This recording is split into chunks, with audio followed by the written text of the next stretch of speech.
Здравствуйте, мои дорогие. Слышно ли меня? Я пытаюсь настроиться. Честно признаюсь, первый раз делаю эфир, и поэтому не так все просто у меня получается.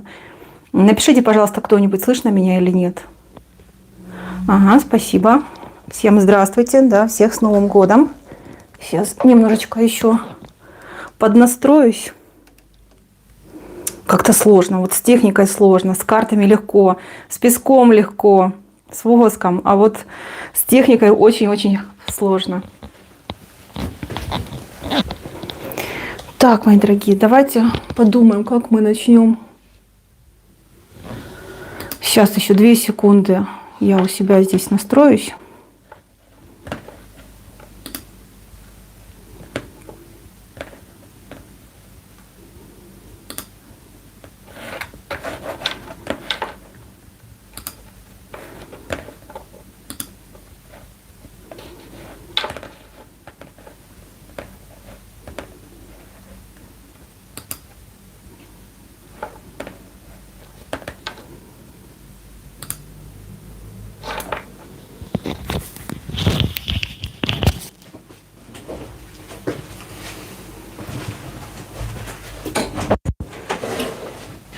Там не показывают этот маг эфир.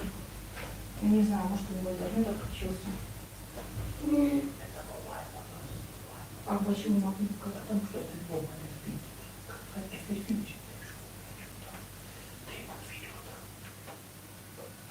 Как это там не может быть? Зачем вы говорите там? Там и на компьютер я видел, другие люди ведут эфир. Это people need computer, поэтому those videos they do. People do hospital with those videos. We don't make videos, you make from Android to video. And then people do work. Это чушь ты говоришь, это не так работает. Там другое что-то. Как это у всех одинаково должно работать. То есть, ты делаешь, там очень делать. Иди там, зачем ты стоишь? Да потому что не эфир нужен.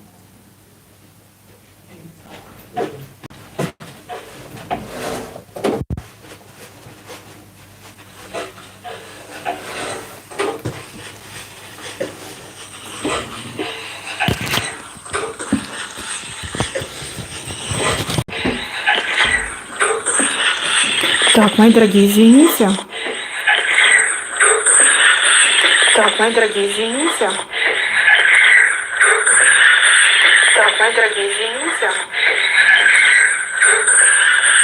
Так, мои дорогие, извините. Так, мои дорогие, извините. Так, мои дорогие, извините. Так, мои дорогие, извините. Так, мои дорогие, извините.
Так, дорогие мои, извините, простите. Первый раз, пожалуйста. Поймите правильно. Я первый раз с техникой я не дружу. Очень сложно мне это все дается. Так, как мы будем делать?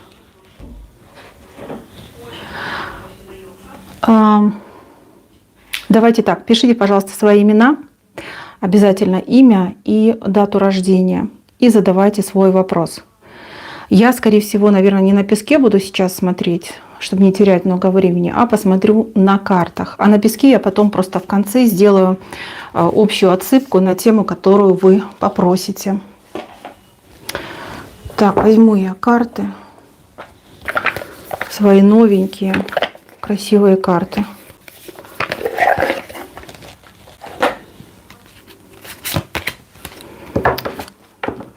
И давайте начнем. Так.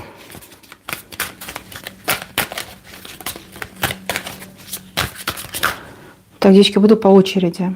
Так, первое. Наталья, 43.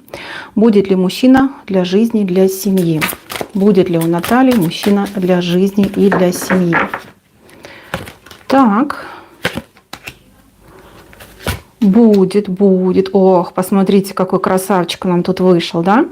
Смотрите, в течение 3 месяцев у вас при каких-то важных делах, это дела могут быть связаны с командировками, с бумагами, с какими-то судебными даже вопросами, вам идет император, мужчина именно для семьи, для жизни, для брака.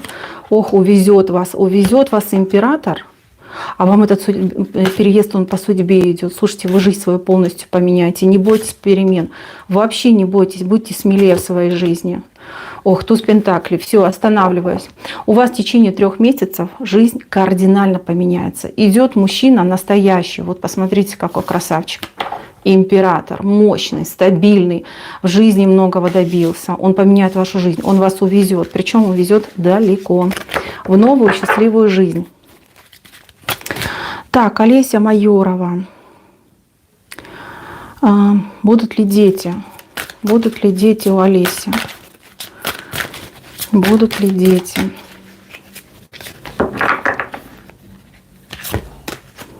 Так, вижу, что вы из-за этого очень сильно страдаете, переживаете. Что у вас было? Может быть, какие-то с мужчиной? Мужчине не доверяете, что ли, да? Либо мужчина как-то себя ведет. Послушайте, у вас на блокировку детей стоит маг. Здесь явно карты указывают на какое-то злое воздействие, потому что здесь и 5 мечевая, еще и маг идет. И смотрите, такое впечатление, что вот подвязали вам это дело, и вот мужчины, да, я не знаю, как правильно это объяснить с точки зрения человека, то есть у вашего мужчины, либо у мужчин, с которыми вы пытаетесь, да, деток завести, вот им идет запрет, им идет блокировка, то есть как будто бы не может иметь. Именно мужчина получается, да, либо мужчина не может вас оплодотворить, именно конкретно вас. Здесь нужно реально как-то вот подробненько вообще разбираться с этим делом. Ну здесь, смотрите, тут и 5 мечей, и маг, и жрица. Так, конечно, сложно сказать. Вам идет мальчик по судьбе еще, как мальчика родить, понимаете, идет. Но дело тут какое-то сложное дело, связанное именно с тем, что мужчина вас не может оплодотворить.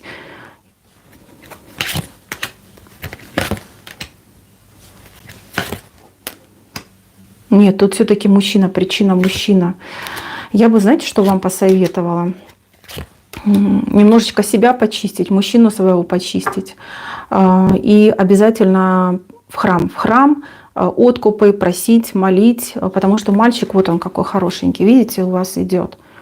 Умненький мальчик, такой, знаете, вот как хочется сказать, прям ученый, да, либо какой-нибудь там деятель, да, который вот работает умом, работает. Такой мальчик вам по судьбе. Но в данном случае блокировка стоит, потому что здесь и повешенный, и маг, и жрица мне очень не нравятся.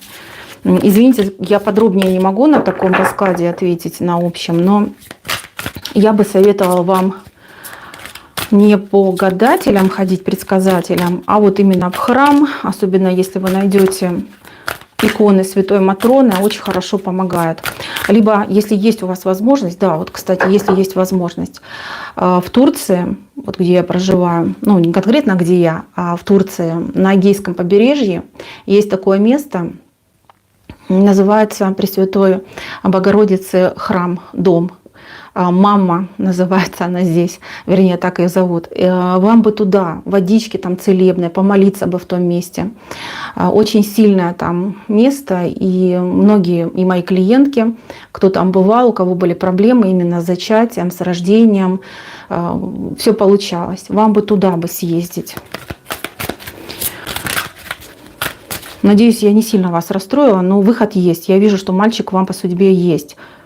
Еще, может быть, не сейчас, может быть, позже, через какое-то время будет. Так, Ольга, будет ли мужчина? Будет ли мужчина Ольги? Будет ли мужчина у Ольги? Слушайте, ну вы такая сильная. Так. Вы очень сильная женщина, и мужчины, они, ну, скажем так, побаиваются вас. Побаиваются, раз-два и убежал. К вам идут два мужчины сразу. Вернее, вы притягиваете в вашем поле, потому что здесь по силе и по магу вы притягиваете мужчин. Вы притянете к себе в ближайшее время, либо уже притянули двоих. Один кубковый король, другой рыцарь мечевой. Значит, смотрите, кубковый король, он такой мягкий, весь романтичный, будет за вами ухаживать, будет, ну, такой мягенький, да. Этого мужчину нужно брать вот за руку, да, и в ЗАГС, да, либо за руку, и все, живем вместе, теперь мы муж и жена. А вот мечевой мужчина, он помоложе идет, но он такой, знаете, по характеру немножечко резкий, дерзкий. Но с вот этим мужчиной мечевым у вас шанс именно на семью, на брак. А с этим, который кубковый, который мягенький, кстати, он может быть светленький по масти, он такой, знаете, вот нерешительный, там нужно будет самой действовать. Мужчины будут, причем два, причем, возможно, сразу.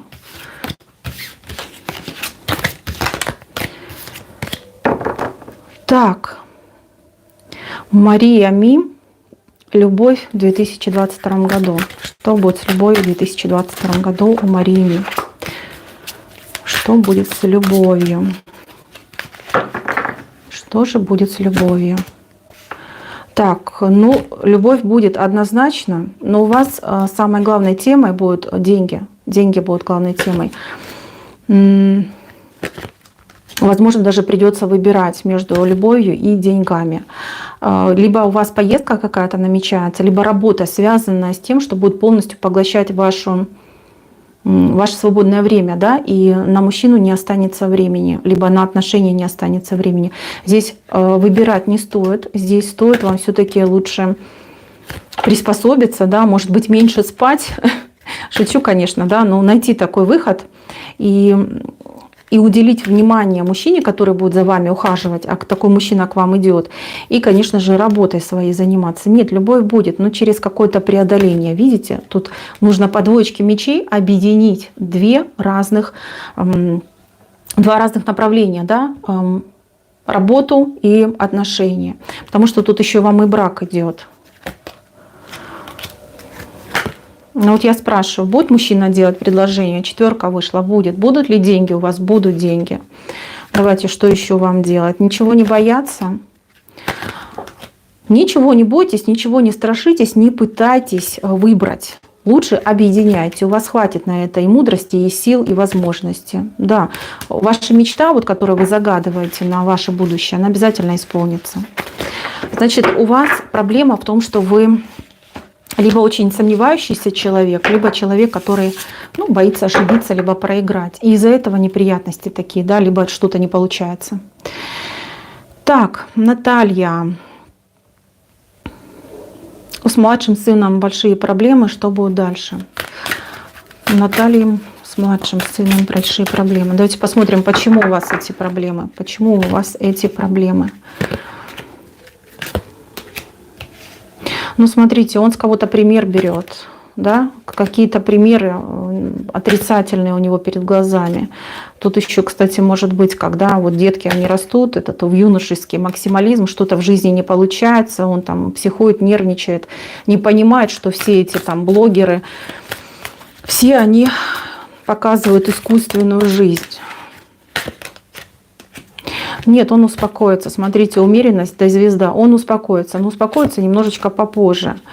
Знаете, в его жизни появится вот мужчина жезловый, постарше, чем он. Может быть, это какой-то, но не старший друг, тут больше похоже, как учитель какой-то. Может быть, начальник, может быть, человек, которого он будет уважать. Вот, он к нему потянется и захочет быть похожим на него, либо действовать, как он.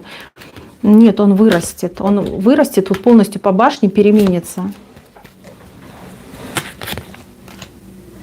Слушайте, ну вот хорошие карты вышли. Смотрите, у него жизнь полностью поменяется. Он, во-первых, поумнеет по иерофанту. Во-вторых, смотрите, еще очень достойным человеком мечевым станет. Авторитетным, стабильным.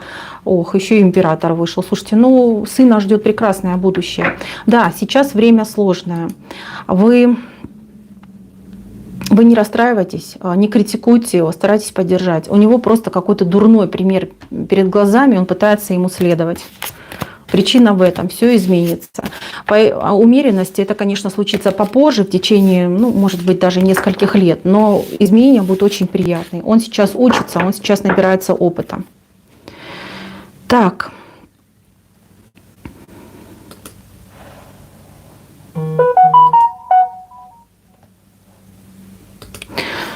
Галина. Когда уйдет из моей жизни бывший муж-абьюзер? Когда он уйдет из вашей жизни? Когда уйдет муж-абьюзер? Ну, он не хочет уходить из вашей жизни. Что тут скажешь? Здесь мужчина такой оппортунист, да?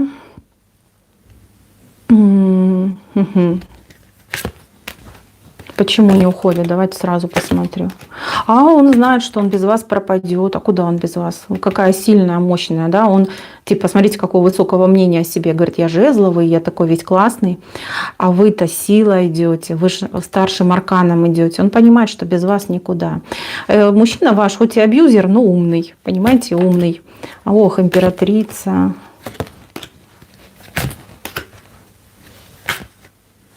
Знаете, когда уйдет, когда у вас новый мужчина появится. Вот вам идет по жизни, да, вот вы императрицей будете опять, то есть это новый брак вам идет. Мужчина идет, как бы правильно сказать, простенький, да, но прям такой сильный, вот внутренне сильный, внешне сильный. Может быть, он не будет хватать с неба звезд, может быть, он не будет там зарабатывать какие-то шальные деньги, но он идет хороший, добрый защитник. Вот он вас защитит, и вот этот бывший ваш уйдет. Вот у вас идет новая любовь в жизнь. Видите, по двойке чаш с таким хорошим мужчиной. Кстати, мужчина земного знака зодиака. И у вас с ним встреча, кстати, не за горами. С этим человеком у вас союз будет. Ух ты, как у вас все хорошо с ним сложится. Да, он вас избавит от всех этих страхов. Жизнь ваша поменяется. Новый мужчина прогонит старого. А вот этот ваш старый, он такой, знаете, умный, продуманный. Вот, правильно, продуманный мужчина. Так. Верона. Будет ли еще замужем Верона?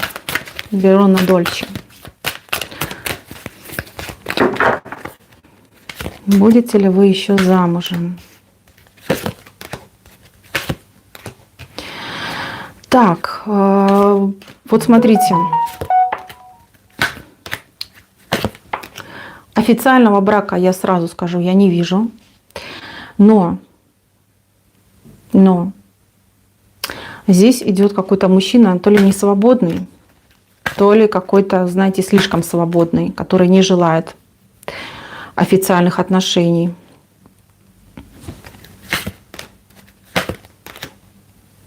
У вас брак, знаете, какой идет? Либо религиозный будет брак, вам быть, вот как, знаете, при муже, либо сожительствовать вместе. Но по иерофанту это не официальный брак. Иерофант нам указывает, что ж меня так... Иерофант говорит на религиозный брак. То есть у вас будут разные взгляды с этим человеком, но жить вы будете вместе. В принципе, жить будете неплохо. Но вот официального брака у вас не будет. Когда это все случится? Это случится у вас в течение года-полтора. Вот с новым человеком сойдетесь и будете жить с ним.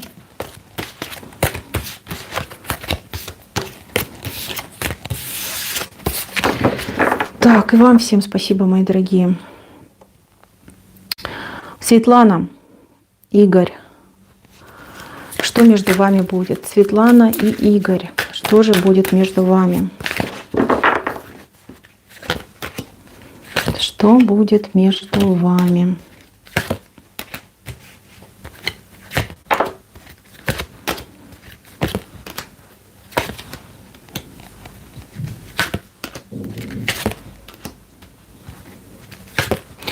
Я не хочу вас расстраивать, но Игорь какой-то не совсем честный. Что-то Игорь скрывает от вас. У вас будет ситуация такая, что вы с ним разойдетесь, потом заново сойдетесь. То есть в том формате, в котором сейчас, либо о каком вы общаетесь, относитесь друг к другу, это невозможно построить крепкие стабильные отношения, потому что здесь между вами все-таки ложь идет. Я вот спросила, с чьей стороны? Но это не с вашей стороны, вы иерофант, вы честная. А вот с его стороны что-то есть, что-то он скрывает. Возможно, что-то связанное с материальным. Здесь однозначно вы с ним разойдетесь по восьмерочке, а потом заново по тузу сойдетесь. То есть был любовником, а станет мужем, да? Либо вот как-то так идет, да? Переформатирование ваших отношений. Здесь у вас карты судьбы выходят. Эти отношения, они непростые. Скорее всего, ваши отношения не кармические. То есть проходите уроки. И уроки конкретно проходит все-таки больше мужчина, потому что он должен себя поменять, над собой поработать. У вас все красиво, у вас все чисто, иерофант, а ему нужно над собой поработать. В данном разрезе времени, да, в моменте мужчина что-то от вас скрывает. Это не связано с другой женщиной, это скорее связано с какими-то вот деньгами, с финансами.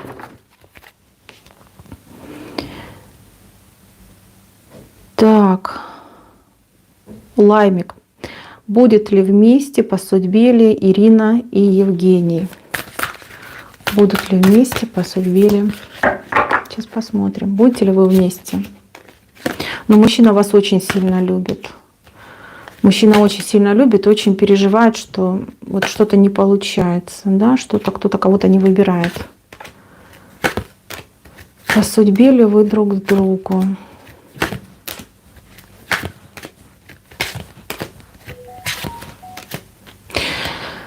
Так, Лаймик, только не расстраивайтесь, но у вас брак с другим человеком идет. И безумные страсти именно с другим человеком идут. Вот этот ваш кубковый мужчина, он любит вас, любит как может, как умеет, очень сильно переживает за то, что вы, либо он от вас, да, не чувствует той любви, которую он сам желает, да, либо он чувствует к вам. Вот у него очень много, он загоняется, да, вот, извините, скажу по-простому, он сильно загоняется на ваш счет. У вас по судьбе идет совершенно другой император, совершенно другой человек. У вас, знаете, какой идет человек? Такой лихой, хочется сказать, да, у него в руках все горит. А такой мужчина идет. Он вас, знаете, как быстро соблазнит, и у вас с ним брак какой-то скорый прям идет. Как-то так.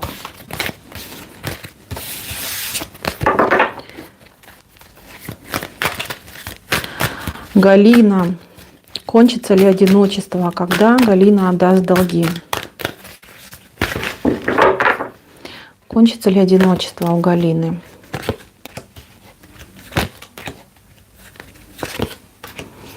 Так, а послушайте, тут такая история, да, что вы как будто бы сами от людей закрываетесь, да, от мужчин закрываетесь.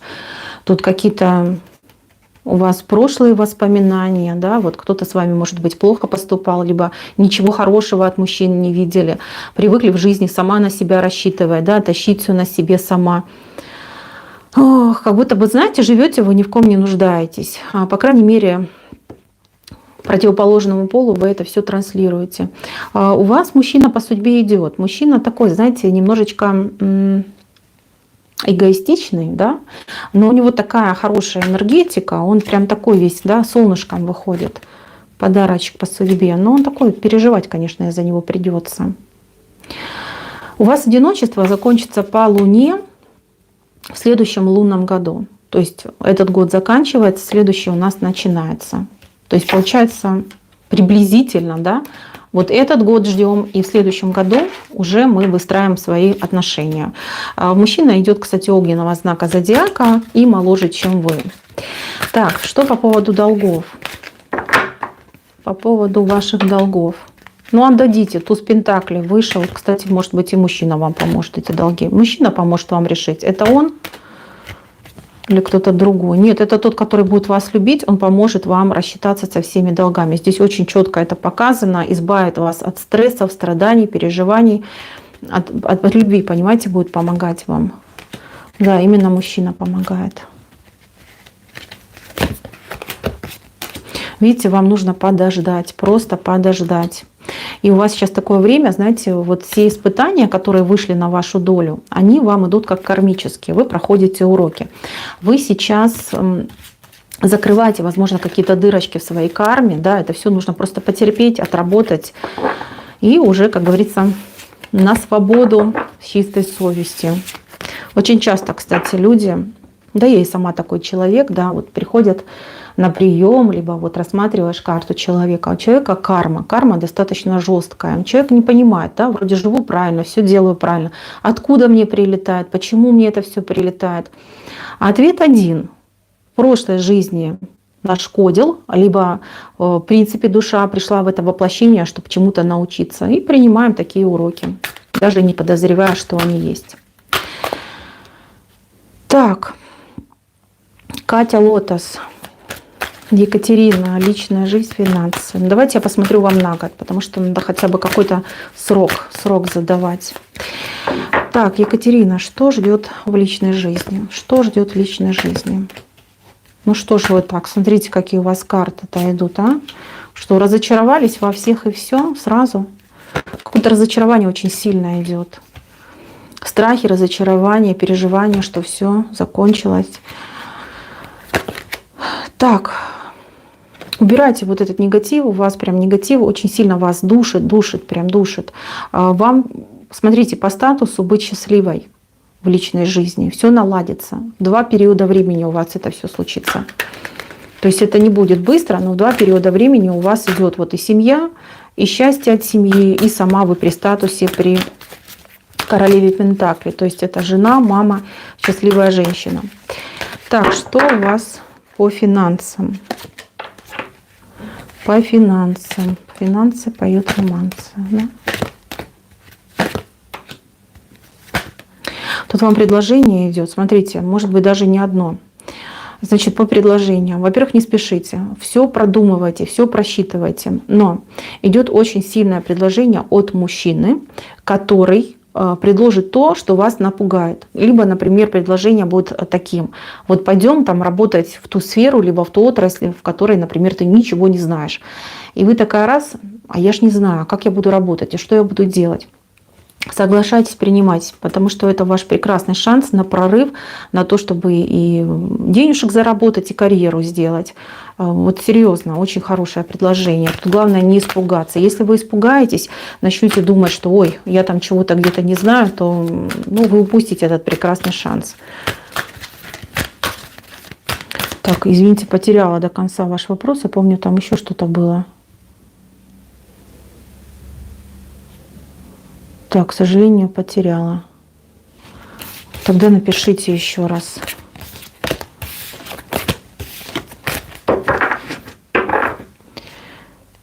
Так не успеваем.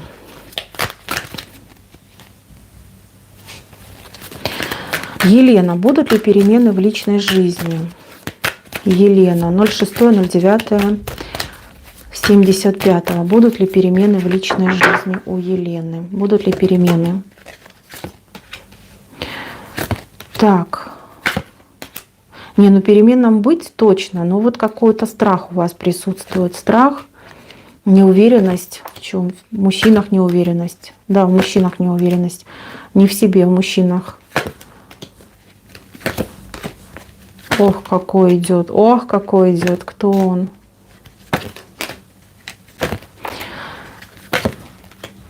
Так. Слушайте, тут к вам возвращается мужчина, которого вы знаете. Это мужчина жезловый. Это мужчина огненного знака зодиака, по возрасту, как вы, может быть немножечко постарше. Ну, приблизительно ваш ровесник. Это возвращенец, это не новый мужчина, этот уже был, вы его знаете.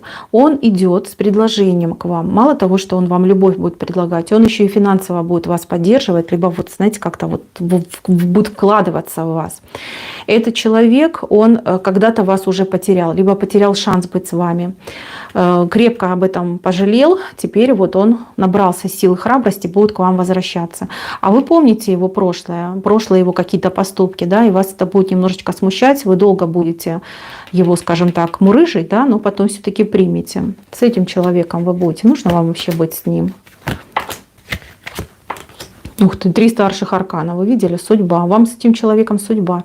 Здесь могут быть как и кармические отношения, так и действительно, да, это может быть ваш человек по судьбе. Если вы с этим человеком сойдетесь, смотрите, то с этим человеком вы не только любовь найдете, но и очень преданную настоящую дружбу. Вот как-то так идет. Вы знаете этого мужчину, он вот-вот вернется, либо уже пытается вернуться в вашу жизнь.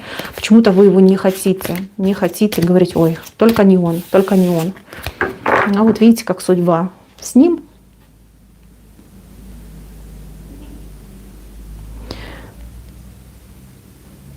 Так, Анна. Не могу прочитать. Реминая, да, по-моему, извините, если что-то не так. Объявится ли молчун Владимир? Объявится ли молчун Владимир?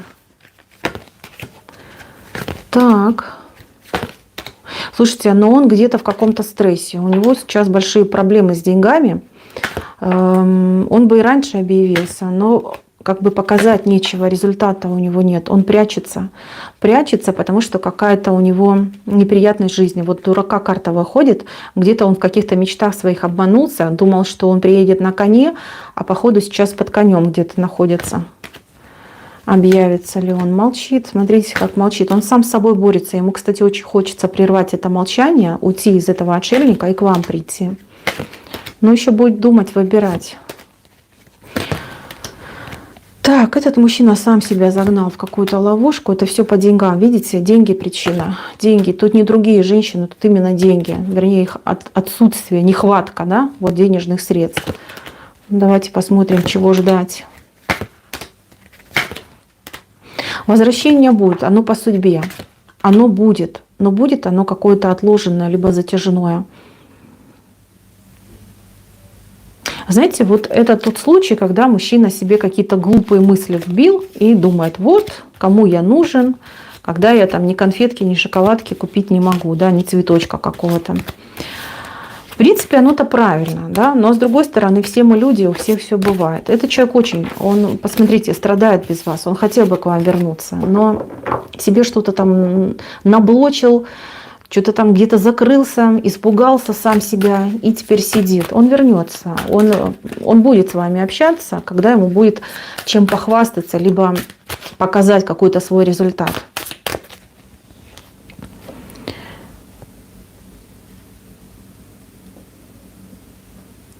Так.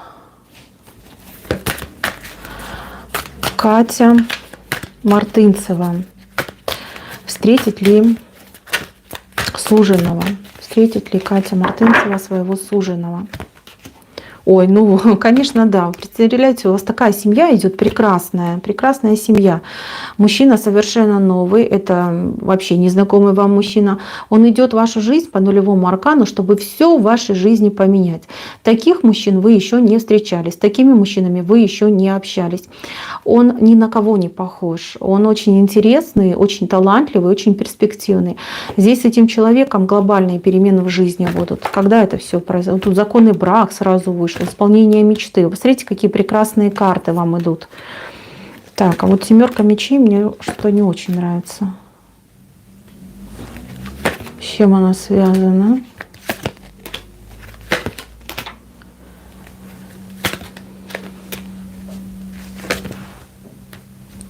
Смотрите, идет замечательный человек. Здесь брак, семья, еще законный брак, все ваши мечты он исполнит. Но Но вам нельзя будет с этим человеком в какую-то дальнюю поездку ехать, либо какой-то дальний переезд осуществлять, то есть как иммиграция, либо там переезд с одного города в другой город. Не надо этого делать, потому что если вы это сделаете, то вы, во-первых, очень много потеряете всего. Не могу сказать, по какой причине, но тут потери очень серьезные идут. И вот эти потери, они как бы могут разрушить ваш брак и вашу семью. То есть если вы встретились, поженились, живите там, где живете, по крайней мере, ближайшие там несколько лет. То есть здесь может быть самообман по какому-то вопросу, вот именно связанному с переездом. То есть, что мы живем в деревне, да, поехали в большой сити, там нам будет хорошо. Вы собираетесь, едете, там вас, ну, извините, там и рент дороже стоит, и там еда, там, и не знаю, там одежда, передвижение, вы начинаете бедствовать, вы начинаете друг к другу претензии, да, и так это разрушение идет в вашей семье. Поэтому, если вы женитесь, живите, никуда не уезжайте, будьте на том месте, где вы живете, и будет у вас все хорошо. Мужчина идет замечательный, и семья у вас будет очень-очень хорошая.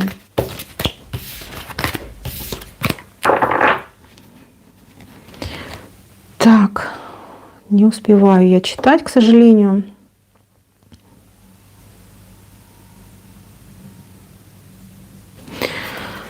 Так, Сауле спрашивает, когда, да, когда встреча с мужем, когда Сауле встретится с мужем. Ох, как он по вам скучает.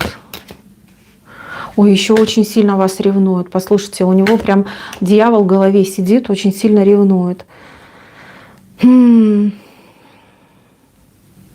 А вот с кем он общается? Он с кем-то общается, кто его против вас накручивает, либо кто ему такие дурные мысли про вас говорит. С кем-то вот прямо он говорит, и там человек ему накручивает, да, вот прям накручивает, против вас накручивает.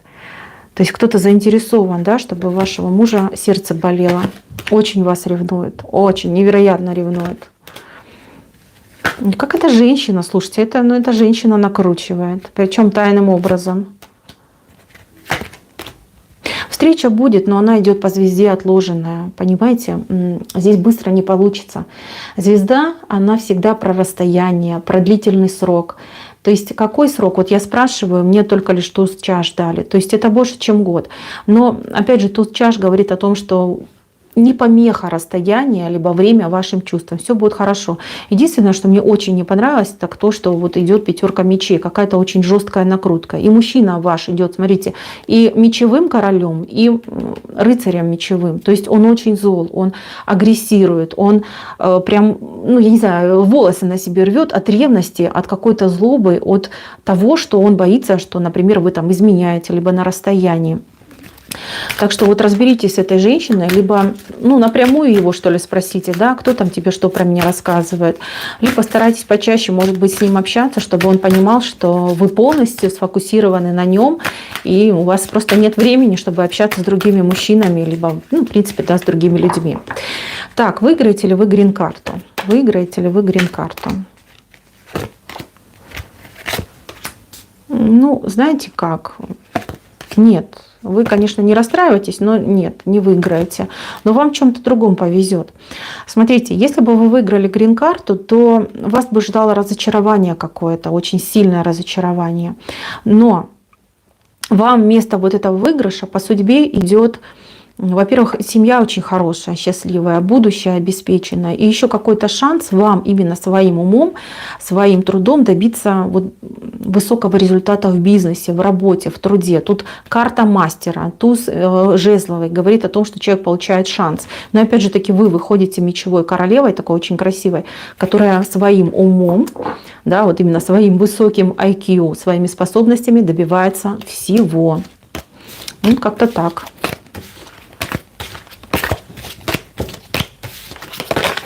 Так, девочки, вы извините, я просто не успеваю все читать. Первый раз у меня вот эфир, да, немножечко даже потерялась. Так, стоп. Елена Р. Будет ли у меня муж в этом году? Елена Р. Будет ли у вас муж в этом году? Будет ли у Елены муж? Маг идет. Маг для незамужней женщины — это мужчина что надо. Но тут мужчина какой-то с секретиком идет, потому что здесь выходит Луна, привязанный к женщине. Это может быть мама, либо какая-то даже бывшая. Значит, такой, знаете, такое. Ох, ревнивый какой, ох, какой ревнивый. Знаете, карты вам этого мужчину не рекомендуют. Не рекомендуют. Вот вам император вышел, но император вам идет чуть попозже, чем вы загадывали. То есть не в этом году, а скорее всего это уже следующий год. Император, причем какой-то иногородний, да, импортный император, он вас куда-то будет звать. Чтобы вам быть с ним вместе, вам придется ехать, уезжать, оставить то, что у вас есть, и уезжать в другие края. А тот мужчина, который у вас в этом году либо есть, либо, ну, скорее всего, уже и есть, да, кто-то на примете, либо вы общаетесь, он какой-то слишком сильно зависимый от женщин, женщины, да, от мамы, либо от бывшей какой-то, там, слушает этих женщин, туда-сюда бегает и сам не знает, что ему нужно. И очень такой вот он, во-первых, сам ревнивый, а во-вторых, он, ну, понимаете, да, кто очень ревнивый, он и сам может. Ревнует, потому что знает, что да, я могу себе позволить. Я вам этого человека в этом году не рекомендую. Рекомендую немножечко подождать и встретить настоящего человека, который будет вас действительно любить и, ну, мужем будет, настоящим мужем, без всяких там условий, без ревности и без там, мам и бывших.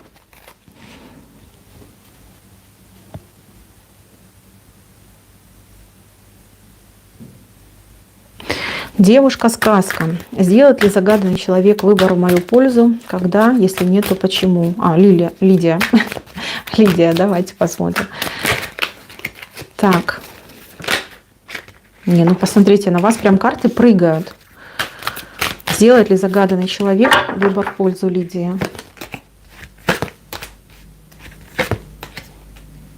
Здесь будет принято решение, но здесь потребуется действие с вашей стороны. Он может сделать в вашу сторону выбор, причем достаточно справедливое, да, вот решение будет. Но от вас будет все зависеть. Если вы будете проявляться, например, к этому человеку, если вы будете работать над этим вопросом, либо показывать свою заинтересованность, значит, выбор будет в вашу сторону. Если вы просто будете сидеть и ждать, как говорится, на попе ровно, то выбор не будет. То есть у вас здесь и справедливость идет, и туз мечей. То есть когда человек сам старается и добивается. Тройка чаш, кстати, обещает вам много праздника и много веселья. Почему не сделает? Слушайте, ну тут важно от вас. От вас нужно показать интерес. Когда это произойдет? Когда активно начнете показывать свой интерес. Ну а что в целом, да? Что у вас в целом? Совет от карт вам, да? Совет от карт. Ну здесь, смотрите, бояться нечего. Здесь нужно идти к своему желанию, к своей мечте. Здесь только смелый человек получает все. Все в ваших руках, понимаете? Вам звезды сопутствуют, да, они вам будут помогать. Но опять же таки от ваших действий все будет зависеть. Вообще карты очень хорошие на вас вышли. То есть здесь человек знает, чего хочет, просто, может быть, не совсем, может, стесняетесь, да, вы добиваться своей цели.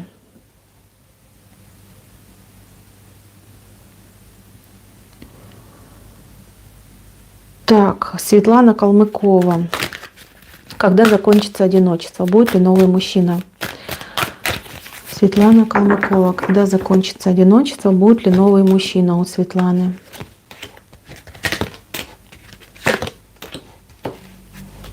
Слушайте, ну у вас тут вынужденное одиночество. Вам тут паренек идет молоденький.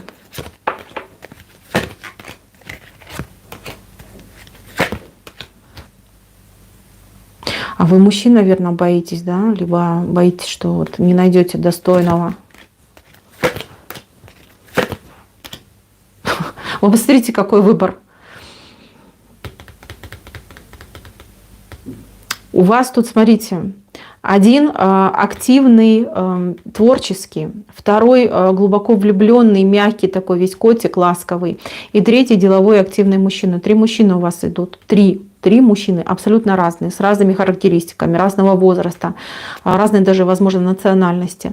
Вам по судьбе вообще блистать и купаться в мужском внимании. Но, вот смотрите, у вас, скорее всего, когда-то давно какая-то женщина перебила вам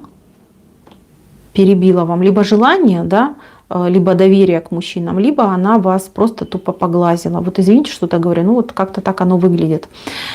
Здесь я бы советовала вам чиститься. Вот просто вот сейчас у нас новая луна пошла, и пока до полнолуния не дойдете, вот каждый день делайте чистки на себя и просите, чтобы вам помогали, чтобы с вас вот этот негатив забирали и, конечно же, энергию, чтобы вам обновили. У вас одиночество закончится. Вот я вам говорю, до законного брака у вас идет 4 периода времени. Здесь аркан пентаклевый. Пентакли у нас достаточно медленные, и здесь может быть срок вот в 4 года. Я понимаю, что выглядит долго, но мы говорим про качественные отношения и про законный брак, счастливый законный брак с новым человеком, новым. Поэтому поработайте над собой, у вас отношения будут. И причем не с одним. У вас, вот видите, троица вам идет. Будете выбирать одного, другого или третьего. Давайте посмотрю, кого выберете. Кого вы выберете? Выберете вы, во-первых, молодого, во-вторых, серьезного, а в-третьих, того, кто вам прям идеально подойдет как муж. Ваш выбор будет абсолютно правильный. Да, тут такое дело, что спешить лучше не надо. Знаете, очень часто так бывает, что у нас есть всякие там подушки, которые нам желают всего, либо там гадости всяких наговорят в спину. А еще есть такое, да, особенно у молодых девчонок, там, одалживать друг другу одежду, там, дать поносить, а потом мы не знаем, откуда у нас в жизни проблемы начинаются, да, откуда они вылазят. Так, Юлия. Выйдет ли Юлия замуж в этом году? Юлия.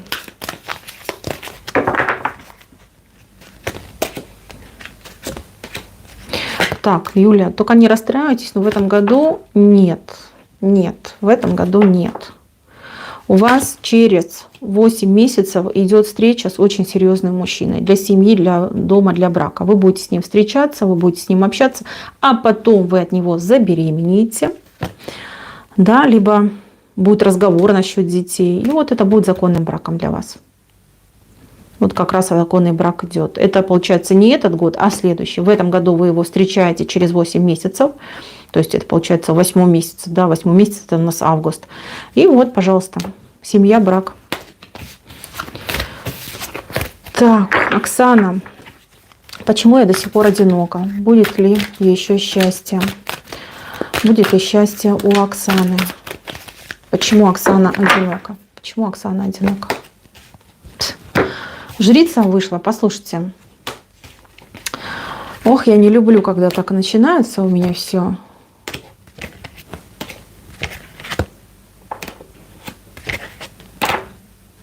Ну вот я спросила, магия это на вас, либо это судьба? Потому что часто бывают девочки с талантом, с даром.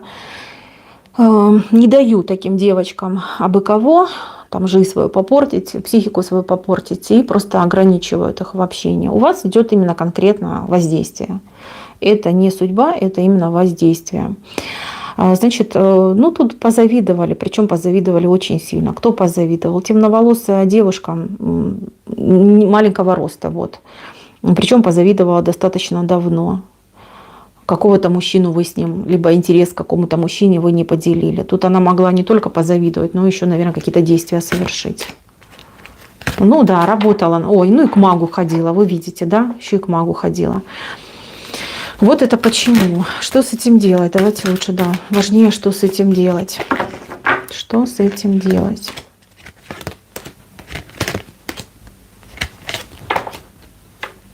Так, ну откупаться. Смотрите, четверка говорит, что нужно обязательно откупаться, несмотря ни на что, делайте откупы. Значит, про откупы я уже много раз говорила, да, вот откупы. Откупаемся мы через храм, либо через святое место. Здесь, значит, никому ходить не надо, ничего платить никому не надо. Идите к Богу и платите там. То есть, чем вы платите? Вы делаете откуп либо деньгами, либо едой, либо украшениями. То, что вам дорого, то, что вам нравится. Если откупаемся деньгами, то самая большая купюра. Если откупаемся едой, то вашей самой любимой едой. Если украшения, в принципе, это может быть любое украшение, даже бижутерия, да, то, что вам больше всего нравится. То есть вы должны что-то дорогое отдать. да, дорогое вашему сердцу. Вот не в материальном выражении, а именно сердцу дорогое. Значит, ходите, делаете. Давайте еще посмотрю, сколько раз вам нужно делать.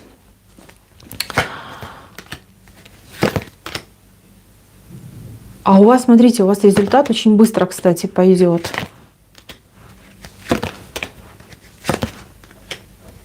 Слушайте, не менее 3 раз делайте, не менее 3 раз. А там дальше уже будете смотреть, как у вас по ситуации.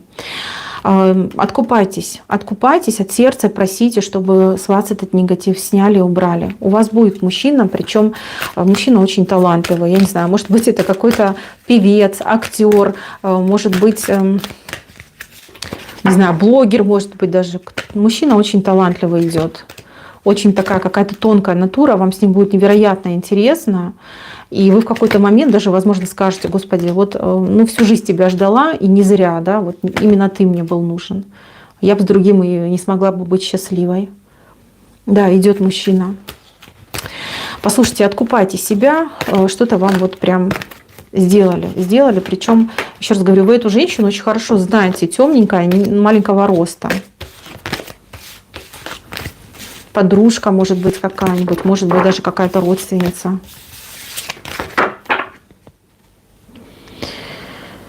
Ой, девочки, так много сообщений, не успеваю ничего читать.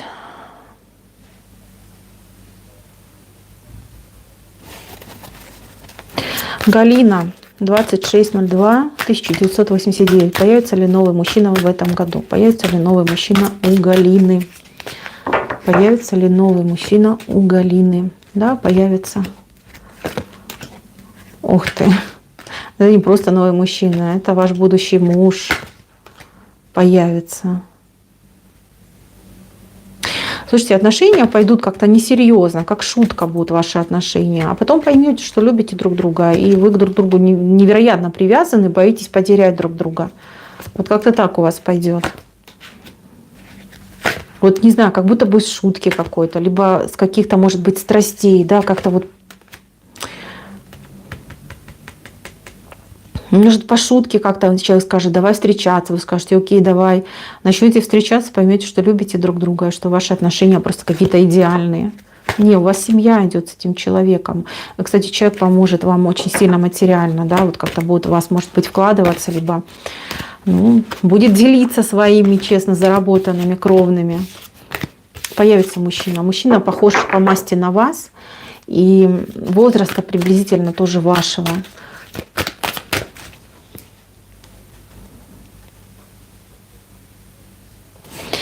Елена Ломоносова. Встретится ли мужчина по судьбе?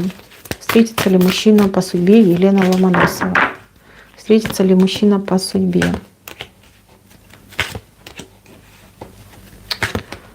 Так, ну я так понимаю, что мужчины пока такие приходят и уходят, да, либо несерьезные, неинтересные. У вас идет брак, у вас идет счастливая семья. Встретиться, конечно. Посмотрите, вас окружают сейчас не те мужчины, да, которые нравятся. В принципе, мужчины есть, но они какие-то некачественные, как правильно сказать. Вы уж извините, я тут иногда в поток хожу и сама даже удивляюсь, что говорю. Несерьезные мужчины, особенно вот бывшие какие-то были, вообще какие-то зашкваристые. У вас серьезный мужчина, смотрите, он у вас встретится в поездке, будет у вас поездка. Поездка, скорее всего, начало лета, да, конец осени, весны, начало лета. У вас идет поездка. В этой поездке вы встретите очень серьезного мужчину, такого прям серьезного, стабильного, какой-то, возможно, даже бизнесмена. Он. С этим человеком вы семью создадите. Здесь вот прям счастливая семья, настоящая любовь. Вам быть императрицей, это вам по судьбе. То есть у вас именно вот законный брак идет.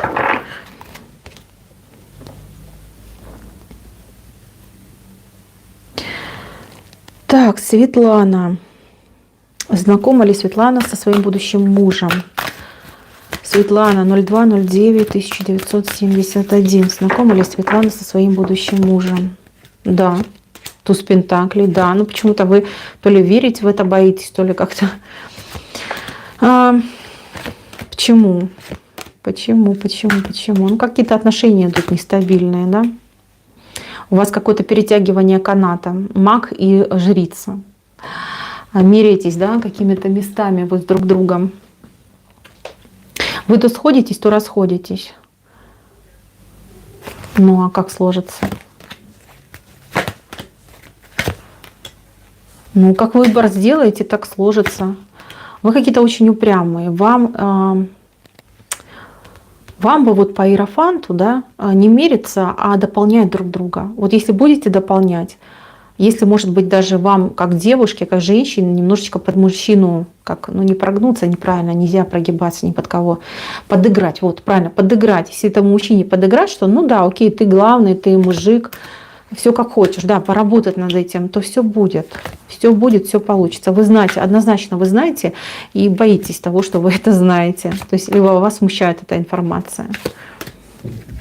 Нет, он не настолько плох, как вам кажется. Здесь именно какая-то несостыковка, либо вот вы по характеру, может быть, похожи, но по-разному проявляетесь, да, либо ну вот оба упрямые, да, что-то вот в этом роде. Нет, вы друг другу по судьбе. Нет, ну видите, это вы должны взять себя в руки. Все-таки сила, женский аркан, да. Мужчинка не сможет. Вот он, в принципе, да, по своей конструкции не сможет. А вы можете взять себя в руки, полностью переломить эту ситуацию. Ну да, да. Мужчина сделает вам предложение. Кстати, он вам сделает его достаточно быстро. Вот этот ваш будущий муж, он сделает вам предложение, какое-то предложение будет делать в ближайшее время. Вот предложение по десятке пентаклей, оно больше связано, например, не с тем, что там выходи за меня замуж, а давай жить вместе, либо давай попробуем вместе там встречаться, либо все-таки на одну территорию как-то заселимся. Такой человек. Ждите, вот буквально месяц, через месяц ждите от человека предложения. Вот кто сделает вам предложение, вот этот и есть мужчина, ваш муж будущий, которого вы уже знаете.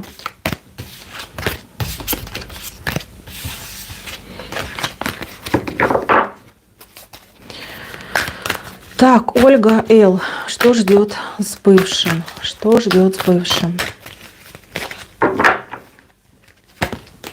Что ждет? Возможность, шанс на то, чтобы опять восстановиться, быть в семье.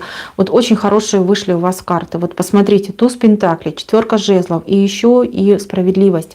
Здесь 100% на то, чтобы восстановиться, шанс. Вот по судьбе вам это идет шанс, Боженька вам посылает, чтобы опять, да, как эти птички, свить гнездышко, быть вместе и узаконить в очередной раз, либо, да, не прерывать законы своих отношений. Здесь явно вы сойдете с этим человеком, будете опять с ним вместе. Так, Анна Петрова, для чего мы друг другу даны? Будут ли совместные дети?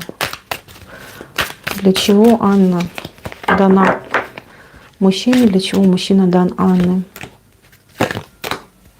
Для семьи. Вот смотрите, для семьи. Но тут семья такая, знаете, идет.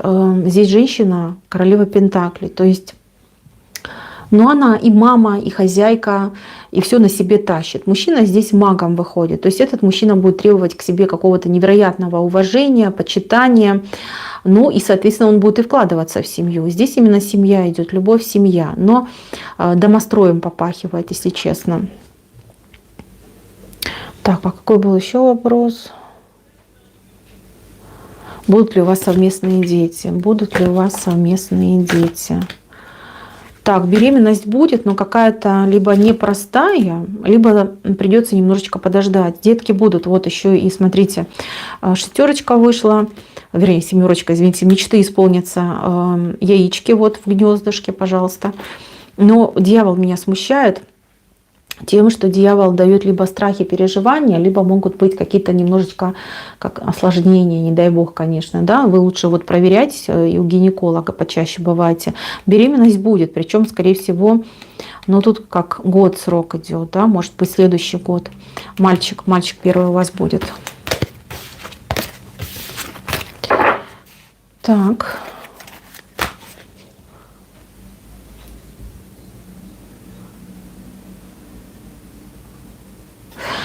Так, Алена. Алена Высочина. Если я уеду в другую страну к любимому, будем ли мы счастливы? Будет ли счастлива Алена? Так, а там новая жизнь, там совершенно новая жизнь. А вы даже не представляете, как вам там жить. Вы либо очень знаете мало про эту жизнь, либо вы представляете себе совершенно что-то другое. Здесь, во-первых, нулевой аркан, и еще и 12-й, да, то есть как бы нету четкого представления о том, что вас там ждет. Но там любовь будет однозначно. 8, развитие, рост там будет. То есть я вижу, что вы все-таки решитесь. Будете ли вы счастливы там? Будете ли вы там счастливы? Так, жизнь там спокойно идет. Если вы будете принимать условия той страны, либо правила, не знаю, правила поведения, да, вот как это правильно сказать, тогда счастье будет. Если будете свои навязывать, тогда, конечно, вам придется нелегко. В принципе, я вижу, что у вам неплохо там будет, если вы примете то, что вам будет предложено, и не будете сами себе искать, усложнять жизнь проблемами. Стоит ли вам туда ехать? Стоит ли вообще, в принципе, вам туда ехать? Стоит ли вам туда ехать? Император идет. Но там жизнь богатая почему-то. Вот прям вы на содержании у мужчины там получаетесь. Вы будете тосковать, потому что вот вы были свободны, свободно распоряжались своей жизнью. Да? Вот что хочу, то и делаю. Там, пошла себе поработала, деньги заработала, там, купила себе что-то вкусное. А здесь, видите, вам император обеспечивает жизнь. Да? А вы тоскуете по тем временам, когда по 9 пентаклей вы сами имели свои деньги. В принципе, карты говорят, что там будет очень неплохо. Очень неплохо. И в целом бояться нечего. Единственное, что я вижу, что вы то ли тосковать будете, то ли переживать будете за то, что у вас чего-то своего, может быть, нету. Либо, как бы вам это правильно объяснить, может быть, вы в чем-то даже будете ограничены. Да? Например, там, незнание языка. То есть уже как бы половинка свободы вашей ушла. То есть свободно не пойдете, ни на улицу не сходите, там, ни с людьми не пообщаетесь, ни дружбу новую не заведете. Вот здесь могут быть тоскливые моменты. Нет, вам вот карты дают совет.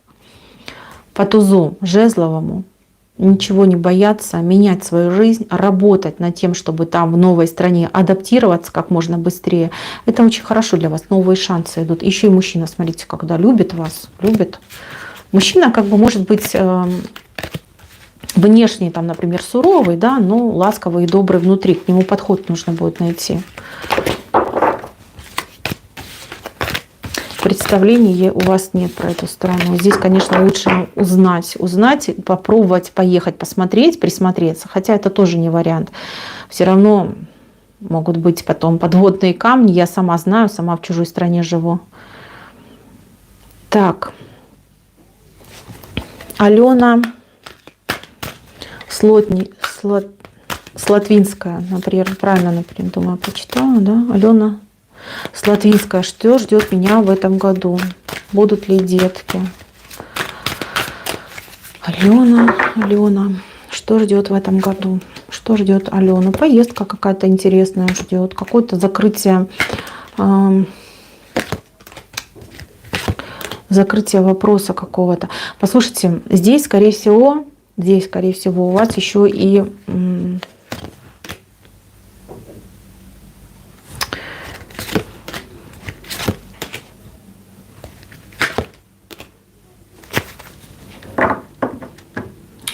смотрите, здесь либо у вас идет остановка проблем, закрытие какого-то вопроса, у вас как бы и то, скорее всего, да, какой-то важный для себя вопрос. Уйдете от каких-то проблем, от какой-то неприятности, закроете какой-то важный проблематичный вопрос. И второй момент, у вас могут быть, скажем так, с любимым человеком какие-то небольшие проблемы, да.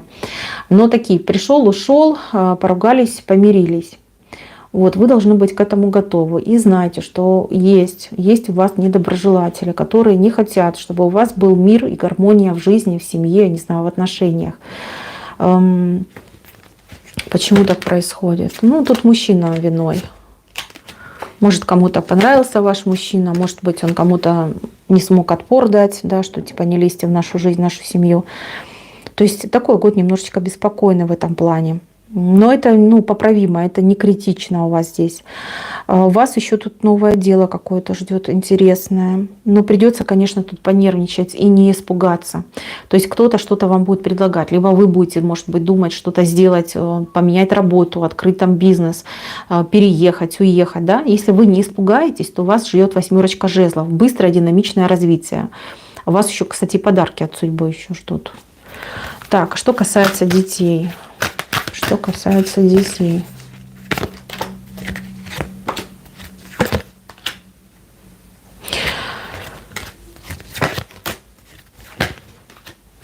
Тут, чтобы вам забеременеть, какое-то нужно приложить усилие.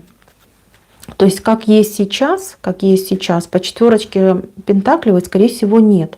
Но если поработать над этим вопросом, да, прям поработать, конкретно поработать, озадачиться и хотя бы постоянно об этом думать, то да, возможно, будет. Вам вообще по судьбе мальчика очень талантливого родить, именно талантливого.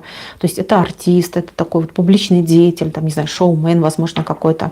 Именно мальчик идет. Здесь бы я, конечно, вам советовала почаще к гинекологу, да, обращаться, и, возможно, даже какие-то практики, которые бы помогли бы вам энергетически настроиться на этот момент. По судьбе ребенок у вам есть.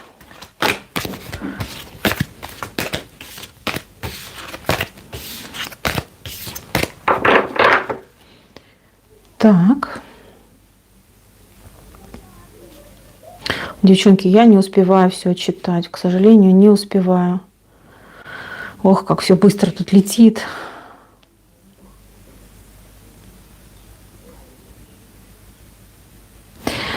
Так, Черри М. Что у меня впереди, кто мне вредит? Черри М. 5.05.70. Что впереди? Что впереди? Ух ты. Ох ты, жизнь поменяется. О, как поменяется жизнь. Очень резко поменяется жизнь. Здесь все вот вышли такие арканы, да, очень серьезные. И луна, и смерть, и башня. То есть какой-то резкий скачок, резкая какая-то, я бы даже сказала, перекресток какой-то резкий в жизни идет. Неожиданно.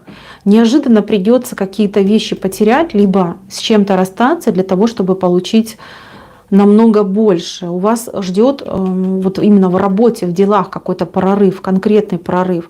Здесь еще королева мечей. Тут либо добьетесь высокой позиции, либо станете супермастером, да, в своем деле.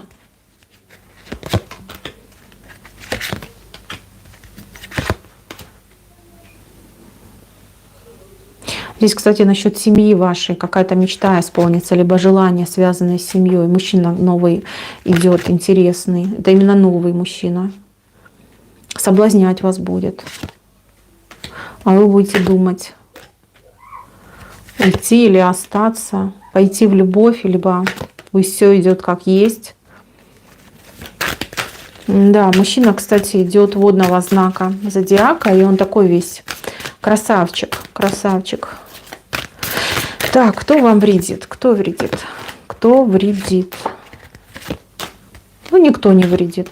Если честно, вы, скорее всего, сами себе вредите, потому что вы очень эмоциональный человек, быстро как-то вот прям накручиваете себя, и из-за этого у вас неприятности получаются. Либо, как теряете энергетику, потом уже нет ни сил, ни возможности на то, чтобы за себя побороться, либо за свое. Здесь бы я вам советовала больше отдыхать, больше, может быть, практиковать какие-нибудь там йогу, цигун, какие-то вот успокаивающие, да, практики, рейки. Вы бы большего в жизни добились и гораздо быстрее. Вам, кстати, мешает именно вот ваша нервная система какая-то очень гиперчувствительная, железный характер бы вам. Я спросила, стоит ли вам чего-то прям опасаться в жизни. Нет, не стоит. Нужно с благодарностью принимать те перемены, которые идут в вашу жизнь. Здесь вам еще, кстати, подарок от судьбы идет. Очень интересно.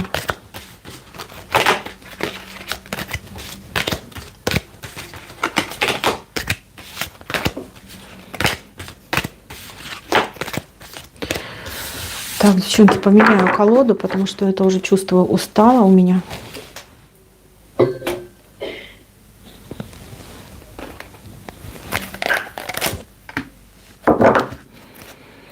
Сейчас на новой колоде посмотрим.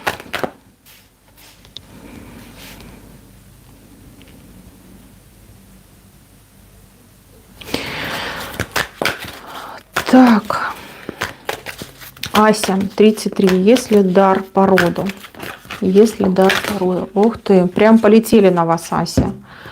Есть, смотрите, 13-й аркан и 4. Да, род передал вам дар. Да, сколько мне тут видно, слышно хорошо. 13-й аркан — это ясновидение. Это ясновидение, яснознание, яснослышание. Здесь чем заниматься? Да чем хотите, занимайтесь. Главное, занимайтесь. Даже больше вам скажу, если даже не будете заниматься, вас этот дар сам найдет. То есть вам от этого не убежать и не спрятаться. Есть, даже не сомневайтесь.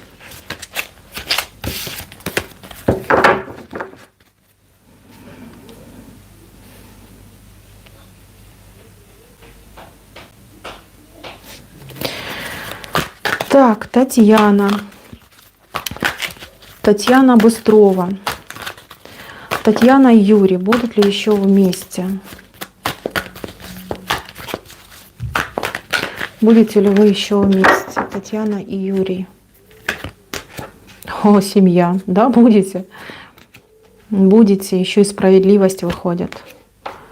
Так, ситуация в корне поменяется. Мужчина ваш делает первый шаг, вот он вышел. Знаете, по королю мечей, ну, вы, конечно, не обижайтесь, но да, такое ощущение, мужчина поумнеет, вот, поумнеет. По поводу третьего лица, ну, тут третье лицо, вот как бы оно там не прыгало на вас, ну, оно ограничено будет. Тут прям ограничения, блоки этому третьему лицу идут на то, чтобы вас трогать. Знаете, тут время, вам помощь, время, и занимайтесь собой. Вам очень важно быть самостоятельной, независимой и блистать. Вот чем ярче вы будете блистать, услышите меня правильно, чем больше вы будете независимой и самостоятельной, тем быстрее решится ваша проблема. Третье лицо тут, оно, знаете, такое, по повешенному, и да еще по 4 мечей. Ничего страшного не произойдет. Но мужчина должен поумнеть. Тут не третье лицо, тут мужчина. В мужчине должны перемены случиться.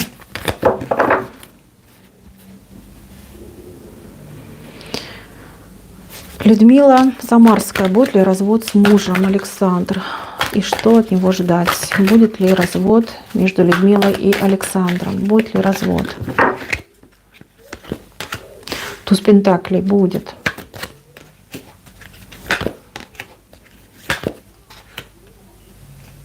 Слушайте, но мужчина, он понимаете как? Он будет вам что-то предлагать.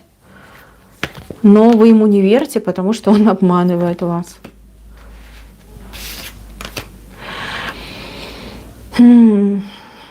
Знаете, возможно, при разводе он не захочет что-то терять, либо как-то делиться с вами и попытается полюбовно договориться. Что-то вам будет обещать, но на каких-то условиях. В общем, вы ему не верьте, потому что это все развод.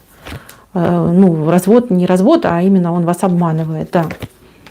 Здесь, конечно, нужно с ним полюбовно договариваться, но так, чтобы вы не прогадали, чтобы он вас без ничего не оставил. Хотя он будет пытаться. Хорошо, нужно ли вам разводиться? Давайте так посмотрим. Нужно ли вам разводиться? Нужно. 8 говорит, нужно уходить. Да, еще и башня. Все менять в жизни нужно. Слушайте, если вы с ним останетесь, то тут, я не хочу, конечно, вас пугать, но идет 5 мечей, ну, как-то может поступить прям очень некультурно, да, плохо может поступить с вами. У вас через 3 года будет новая счастливая семья с прекрасным, красивым мужчиной. Вот он, смотрите, даже можете посмотреть, да? Приблизительно где-то так и будет выглядеть. Блондинчик, спортивный, помоложе чуть вы по возрасту. И мужчинка такой, знаете, вот он полностью будет у вас складываться. Ой, еще и маг идет. Замечательно. Ой, замечательно. Ой, какая хорошая у вас семья будет. Не, мужчина идет хороший, блондин. Вот запомните, вам блондин идет новым мужем, который будет вас и любить, и ценить, и обеспечивать, все для вас будет делать. А вот этот ваш муж мне не очень нравится, мне не нравятся его подходы к вам и взгляд, да, на отношения. Вот что он считает, что женщину, которая с ним была вместе, можно там обманывать, да, вот это вот вообще нехорошо. Это вообще совершенно нехорошо, и так не должно быть. Так. Маргарита, 17.07.2002. Здоровье и продаст ли Маргарита квартиру. Так, я сразу скажу, на здоровье я смотреть не буду, потому что эта тема очень сложная. Не в плане того, что ее смотреть сложно, а в плане того, что очень многие люди, ну вот, вместо того, чтобы идти на обследование, да, и действительно проверяться, идут в нетрадиционную медицину. Я, если честно, в своей жизни, ну, может быть, там раз-два только встречала людей, которые действительно понимали, что делать.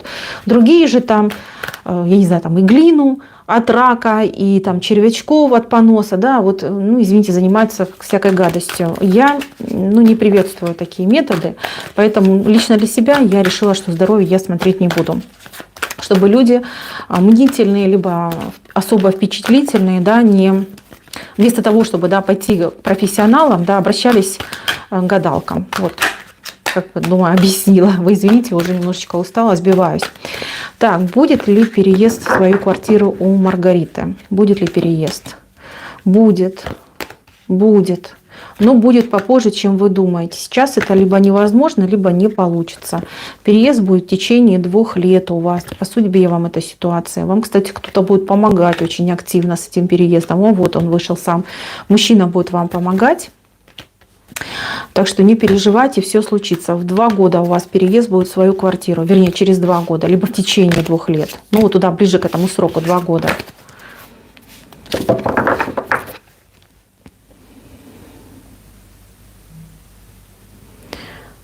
Так, Юлия. 04.02.89. Сможет ли реализоваться в сфере колористики в течение 2 лет? Сейчас посмотрим, Юлия. Сможете ли вы реализоваться в выбранной вами сфере? Туз мечей. Ну, да. Пожалуйста, почему и нет? Очень даже реализуетесь. Вы знаете, вы не только в этой сфере реализуетесь, либо не в том... Нет, не так. Вы себе рамки поставили, да, вот вы говорите, здесь хочу. А на самом деле вы реализуетесь вот так, как веер, да, как веер. У вас много будет направлений. Вы гуру станете. Тут иерофант на вас выходит, гуру. Здесь вы своим умом, своим талантом, своими способностями вы обрастете, да, просто другими знаниями, навыками, станете большим профессионалом, однозначно, да, даже раньше, чем 2 года.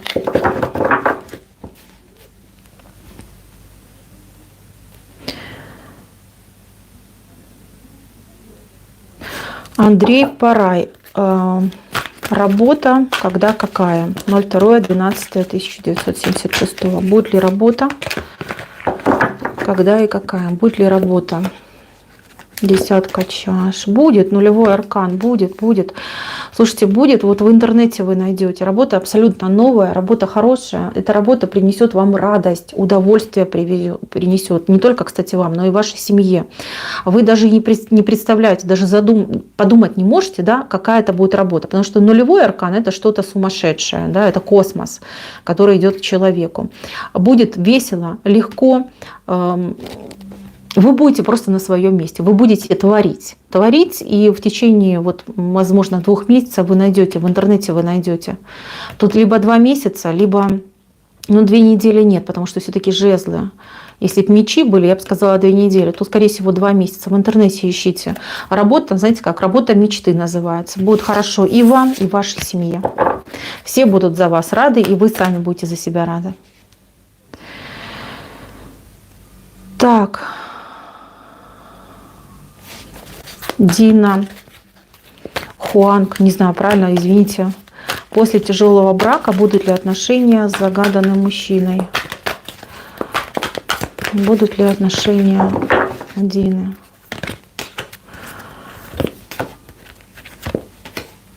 На самом деле я вижу, что нет. Нет, потому что тут как бы будут, конечно, страсти, соблазн, но как-то вот прям нет, это больше стресса будет для вас, чем отношениями. Вы тут будете закрываться друг от друга. Мужчина-то будет проявляться к вам, я вижу, что и помогать, возможно, будет там и приезжать, может быть, будет даже себя вести в какие-то моменты, как будто бы вы опять пара муж и жена, но нет, вот так, чтобы прям сойтись.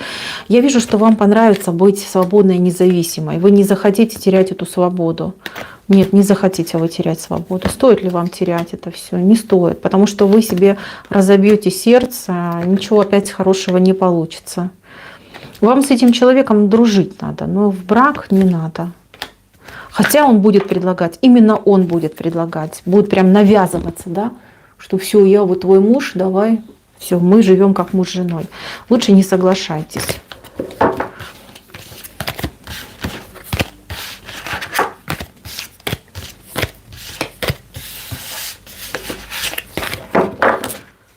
Так. Нелли, почему Андрей закрылся от меня? Вот жрица идет, женщина какая-то помешала, сразу вот женщина. Какая-то, значит, женщина вам помешала, сама выпрыгнула.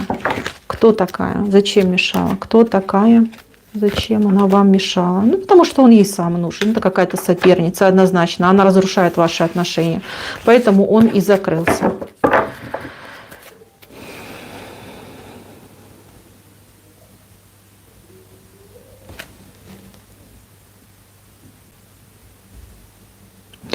Елена, 51. Елена Соловьева. Будет ли улучшение жилищных условий, либо новый дом в 2022 году? Елена, что будет с жильем у Елены? Что будет с жильем у Елены?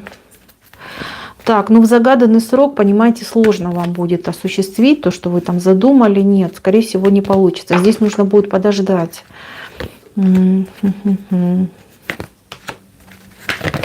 Так, улучшения у вас будут, но будут они попозже. Попозже, ну так конкретно попозже, да, в течение, вот, кстати, да, где-то 7-8 месяцев улучшения будут. Не тот срок, который вы писали про лето. Летом не получится. Вообще, что будет с жилищными условиями? Смотрите. Вот у вас есть мечта, либо есть желание, либо какое-то представление по звезде. Что-то поменяется. Поменяется в законе, не знаю, в стране, где вы живете, либо в месте, где вы живете. То есть благодаря изменениям в законе у вас развяжутся руки. Вы можете исполнить свою мечту. Либо выгодно продать, либо выгодно купить. Может быть, какие-то льготы, какая-то вот такая ситуация пойдет. Поэтому лучше дождитесь. Сейчас, если вы будете пытаться совершать какие-то конкретные действия, ну, скорее всего, вас ждет разочарование. Ждут достаточно серьезные проблемы, закрытые двери и прочее, прочее. Ваше время, оно обязательно придет. Придет оно попозже. Где-то, вот я вам говорила, да, 7-8 месяцев что-то произойдет, что позволит вам реализовать вашу мечту. И это что-то связано именно с законами, с правилами, с какими-то вот, не знаю, разрешениями, может быть, там субсидии, компенсации, что-то вот такого плана. Так, Светлана. Светлана, 02.09.1971. Родит ли дочь Екатерина? Внука мне или внучку? Когда? Родит ли дочь Екатерина? Родит ли? Не знаю, тут как бы, знаете, что может она не сильно хочет рожать прямо сейчас. Либо у нее какие-то немножечко другие планы, либо какие-то другие переживания. Да? Может быть, она не рожать, а учиться хочет, либо чем-то заниматься хочет. Угу. Родит ли она вам?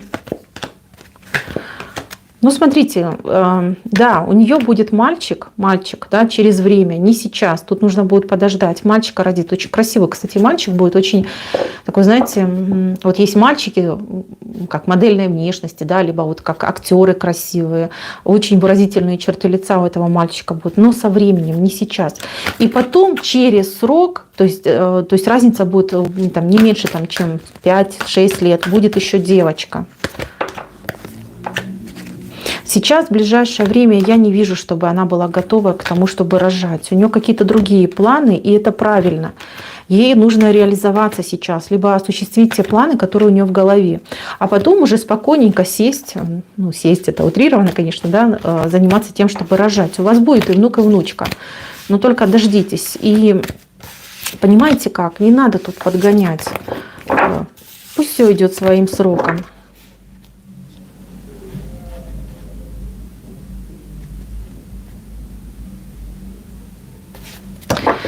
Так, Лариса, 10-12-65. Встречу ли я свою половинку? Встретит ли Лариса свою половинку? Ну, смотрите, как встретите. Тут троечка. О, семья. Слушайте, я даже не буду доставать, чтобы тут лишнего вам там не наглазить, да? А встреча будет у вас летом на каком-то празднике, на каком-то мероприятии. Вы встретите мужчину, с кем создадите семью. Семья будет замечательная, тут будут, я не знаю, там и дети, и внуки, вот как-то все будут дружить, все будут друг друга любить. Прекрасные гармоничные отношения у вас ждут. Если вы законный брак даже не оформите с этим человеком, все равно у вас будет как настоящая теплая семья. Вам и не нужен будет этот законный брак. Здесь хорошая карта, которая обещает вам счастье и вот прям не жизнь, а праздник, как говорят. Да еще и туз. Смотрите, туз червовый. Все будет хорошо. Любовь ждет. Так, девчонки, у меня тут камера уже садится. Я просто на телефон снимаю. К сожалению, нет у меня камеры, и поэтому снимаю на телефон. Зарядку подключить не могу, потому что микрофон у меня подключен. Вы извините, я, наверное, буду тогда немножечко сворачиваться. Может быть, позже я сделаю еще. Я обязательно сделаю анонс накануне, чтобы вы понимали, что будет у меня эфир. Давайте последненький отвечу, крайненький, да, и все тогда. Светлана Янакова. Будут ли улучшения в финансовой сфере? Будут ли улучшения у Светланы в финансовой сфере?